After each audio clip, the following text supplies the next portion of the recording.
लोकपोलचा सर्वे महायुती 115 ते 128, 38 ते 41% मतांचा अंदाज। महाविकास आघाडी 141 ते 154, 41 ते 44% मतांचा अंदाज।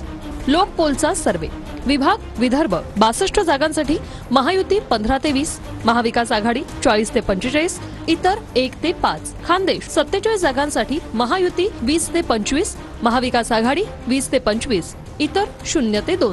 ठाणे कोकण 39 जागा महायुती 25 ते 30, महाविकास आघाडी 5 ते 10, इतर 1 ते 3। मुंबई 36 जागांसाठी महायुती 10 ते 15, महाविकास आघाडी 20 ते 25, इतर 0 ते 1। पश्चिम महाराष्ट्र 58 जागांसाठी महायुती 20 ते 25, महाविकास आघाडी 30 ते 35, इतर 1 ते 5। मराठवाडा 46 जागांसाठी महायुती 15 ते 20, महाविकास आघाडी 25 ते 30, इतर 0 ते 2।